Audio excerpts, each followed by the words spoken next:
Uy, we have here the coffin. Looks like may nagtapos na dito. Pero nakikita ko na may new beginnings dito. Kasi the coffin is here. Pero ang napapansin ko ngayon is itong salitang bring new beginnings. So, pwede kasi nagkakaroon ng growth sa inyo, pagbabago rito, no? New beginnings para sa inyo. So, ibig sabihin may new beginnings for you, guys. And look at that. The runner.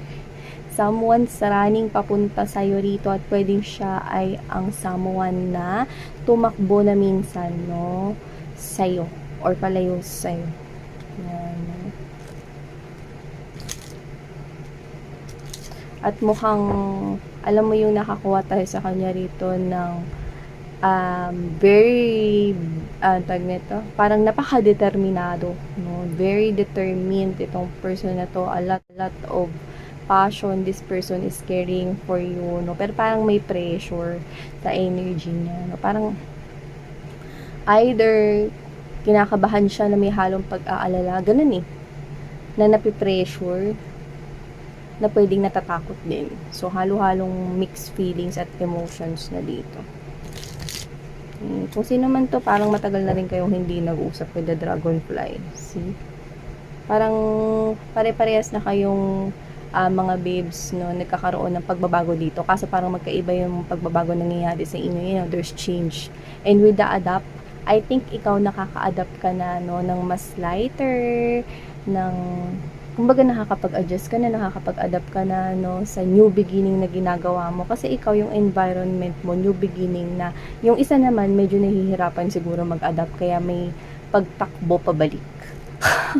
Ang hirap kaya tumakbo na pabalik, no, pagpaatras. No? Pero siya kaya niya. Taray, talent niya yun. Tumatakbo siya paatras, pabalik sa'yo. Yan. Let's see, ano ba nangyayari dito? Takbo-takbo. Takbo-takbo yan.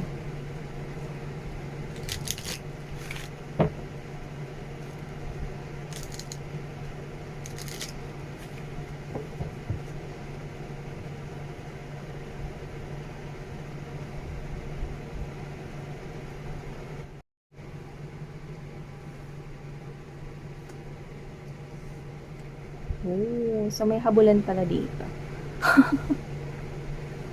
Hindi naman tayo na-inform na may marathon pala dito, na may habulan.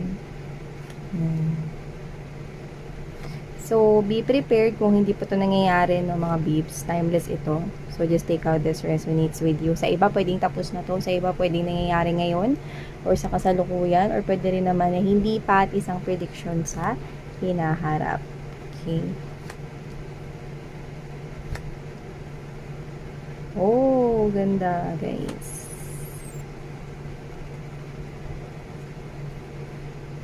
Oh, I'm seeing 11-11. You're on the right path right here, sweetheart. So, ituloy mo lang yung ginagawa mo niyan kasi you're on the right path. Nasa tamang landasin ka, no? And kung ano man yung ginagawa mo na yun, push. Okay. Wow. So beautiful. So, hey there mga may loves, thank you so much. Patuloy-tulanin yung sawa na pagsuporta sa akin dito sa channel na to at sa mga new subscribers, hello sa inyong lahat. Ako po si Yan, yung mga may loves na bago natin simulan ng reading na ito. Reminders na hindi po ito para sa lahat. Kaya naman, kung feel mo ang vibe at feel the connection ka mga babes, so dito sa reading na ito, then this reading might be really for you. Timeless ito at wala tayong gender dito. So, sa nakikita ko dito mga babes, no, may habulan na nangyayari rito, no, tsaka tatlong energies na nakukuha ko rito. So, it could probably be if you are involved in a third-party situation ng inyong ex, yan, no. Ang nangyayari kasi rito, no, is hahabulin kayo ng ex ninyo. Okay, ang dating runner ay mag-chase na sa inyo ngayon. No, dating siya yung tumakbo paalis sa connection ninyo, pero ngayon, no, hindi na siya tatakbo paalis sa connection, kundi tatakbo siya pabalik sa iyo rito habang siya ay hahabulin ng third party niya rito. So, whatever the case may be, may habulang mangyayari rito, pero ang hindi tatakbo dito ay walang iba, kundi ikaw. Ayan, no, I can see you here, steady lang. Hindi mo kailangan tumakbo, no, kahit na papunta silang dalawa sa direksyon mo. Yeah. Kasi papunta yung ex mo sa'yo, tapos siya, hinahabol siya ng kanyang third party, edi, papunta rin yun sa direksyon mo kasi papunta yung ex mo sa'yo eh. But you've created your boundaries here, honey. That's what I'm picking up. So, whatever the case may be, you have this self-love. Sobrang naiintindihan mo na yung halaga mo, yung self-worth mo, naiintindihan mo na kung sino yung mga taong patuloyin mo sa buhay mo at kung sinong mga hindi. So, nakikita ko rito that you've created some kind of a wall. The image of the Nine of Wands energy is popping out right here. And I can see that you have this big heart, no, na halos yakapin mo na. See, no? Sobrang mahal mo na yung sarili mo, no, to the point na gusto mo lahat ng mga healthy stuffs lang ang meron ka sa buhay mo. So, if you feel like stressful yung bagay na yon, then hindi mo yun gagawin. At if you feel like toxic yung mga tao na yun at mga energies na yun, then I can see you're disconnecting from them. Just like what you're doing here. So, nakikita ko rito mga babes, that with this love, sobrang mahal mo na yung sarili mo to the point na yan, no? Yan, no? It's like you're hugging yourself right here that you want all the best things in your life para sa sarili mo. Very good. So, hindi mo kailangan tumakbo, no? Nakasteady ka lang dyan, no? Kasi naglagay ka naman na ng gate. Naglagay ka na rin mga babes, no? Alam niyo yun, yung alambre, no? Na nasa mga matataas na gate. Tapos pag hinawakan mo yun, magaground ka. Diba yung sa mga malalaking houses, no? Naglagay ka pa ng ganun, may gate ka na, tapos may fence ka pa na kahoy. Doble-doble ang lock mo rito, no? Siguro ilan ring mga bisagra, no? Ng mga padlocks ang binili mo, no? May doorknob with lock, no? Tapos may passcode pa yung iba, no? Ang dami. So, I can see right here that you are being protected here. Okay? You protect yourself and your angels and spirit guides mo, no? Is also protecting you. So, whatever the case may be, your person here who involved you into the third party situation is coming back around. And this person right here with the healing heart, alam niya lang na ikaw yung makakapagpagaling sa kanyang puso right here. So, hindi ko alam kung nasaktan ba siya ng third party rito, no, or naramdaman niya na maling tao pala yung sinamahan at pinakasamahan niya rito, no. Pwede kasing ganon. Pero whatever the case may be, malinaw na meron ditong third parting tao, no? At siguro, lumalabas na ano man ang dahilan, no? Pwedeng nag-away sila argumento o sadyang nagising lang siya sa katotohanan, no? Nakikita ko siyang tumatakbo, umaalis, no? Mula rito sa third party na to, no? At nakikita ko maghahabol kung sino man yung third parting babae na yon or third parting lalaki na yon. So, lahat tayong gender dito, mga mahal. So, whatever the case may be, I can see, no? Nahahabulin siya ng third party at hahabulin rin, no, mga babes, no, ang person mo ay ang hahabulin ng person mo ay ikaw. So, yan ang gulo kasi. So, whatever the case may be with the snake right here, meron na siyang kompetensya rito. Why? Because I can see you're talking right here. Okay? If not yet, wala ka pang kausap rito. In the near future, meron ka makakausap dito wherein you will feel excited. Wherein with the Cupid's arrow, tatamaan ka rito. You know, love is coming for you. You know, love is coming. You know, and with the have faith, it looks like the angels brought this person to you. Yan, no? So, I can see that you will get this kind of opportunity, no? When it comes to, may options ka pa nga eh, no? At ang maganda, healthy options yung mga paparating. Mamimili ka na lang. It's like, you know, no, I'm seeing the image of the angel oracles. It's up to you. So, the universe here, no, is giving you this chance, no, na magpapadala sila sa'yo rito, no? Kasi yung energy mo is, ayoko na ng mga mga patapon na energy. Ayoko na ng mga negative na energy. Ayoko na ng toxic eh. Kaya yung mga na-attract mo na connections, no, when it comes to love, okay, is healthy rin. So, yung mga darating sa buhay mo, no, healthy rin. Mamimili ka na. Antaray. Kasi dito mga babes, no, alam mo yung mga gusto mo, eh, no. For example, no, ako, meron akong gustong mga katangian, no, sa isang lalaki, mga ganyan, no. So, syempre, meron ka rin.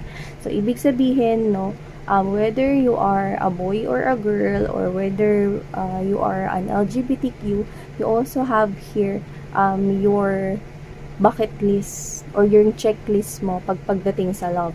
And yun yung maa-attract mo dito, honey. Yun yung maa-attract mo papunta sa'yo, sweetheart. Okay? So, nakikita ka rito, no, na kung sino-sino, kanina ko pa pinamagda ang si sweet, so baka maaaring maging mga katawagan nyo yan, no, maghanda na kayo, no, mamili na lang kayo dyan. Sweetheart, honey, babe, my loves. Pero nakikita ko na may in love kayo rito at may kakausapin kayo. Iba kinakausap nyo na ngayon. Nagsisimula na mga babes umikot no ang gulong ng tadhana ng pag-ibig sa inyo. At hindi lang yun, no? Maganda ito kasi with the ascending and palm tree, hindi lang usapang pag-ibig, no? Kasi with that 11-11, you're on the right path. Ibig sabihin, tuloy-tuloy mo lang yan. Huwag mong baklasin yung wall na nilagay mo, no? Para hindi na muling makapasok ang ex mo sa buhay mo. Kasi yung ex mo is a total blockage, is a total wall, no? So, kung sino man tong mga nakaka-resonate dito, tuloy-tuloy lang. Ibig sabihin, you're on the right path. 11-11. If you keep on seeing that, then this reading could be strongly for you. So, whatever the case may be, abundance is coming. At ang maganda dito sa abundance na to, kasama niya yung palm tree. Ayun, no? This is the symbol. Dahil nasa positive ka na mindset dito, babe. At dahil nasa positive ka ngayon na aura, no, at ayaw mo nang papasukin ng lahat ng negatibo rito, pati yung negative feelings at emotion, like light lang yung mood mo rito, yung vibe mo is happy ka lang, no, at nagiging positibo ka kahit dumadating yung mga problema, iniisip mo, laging may solusyon. Thumbs up. Very good. You're on the right path. Tuloy-tuloy lang kasi nakikita kita rito ang paakyat ka. Ascending is here. Okay, lahat malalampasan mo obstacles, challenges right here. No, marami ka nang natutunan dito at hindi ka na nagmamadali dito sa buhay. At you know, preparing for union. Exactly. No, mga babes, no, I can see right here. Okay? Na maraming magiging kakumpetensya tong ex mo rito pero hindi mo na siya isasali, no, dun sa mga makikipagkompetensya pa, no, para sa buhay pag-ibig mo in the future. Kasi isa siyang negative energy na sa paningin mo. Hindi nakikita ko sa'yo eh. Isa na siyang negative energy sa paningin mo. So, kaya ka nga nag-create na ng wall, no, ng gakuryente na gate at may mga fences pa na woods plus mga double locks.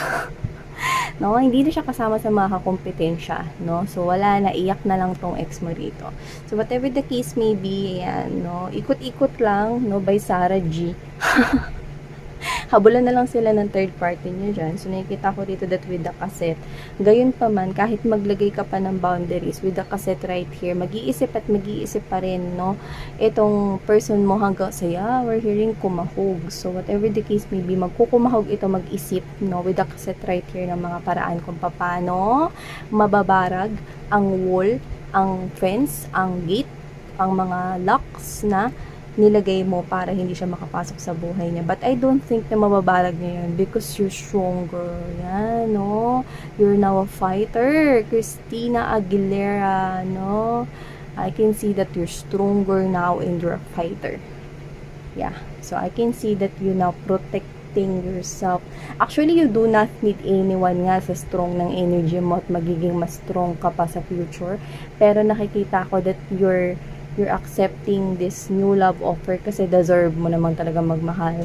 Deserve mo. Yan, no? So, may stability ka na sa life mo. May new love ka pa. So, nakikita ko rito, no, na ikaw ay talaga naman na nasa tamang landasin na at hindi na muling babalik pa sa nakaraan dito. So, whatever the case may be, etong para sa'yo, mga babes, i-claim mo ito at ito'y tanggapin mo. So, thank you so much. Sana ngayon love and light. Annyeong.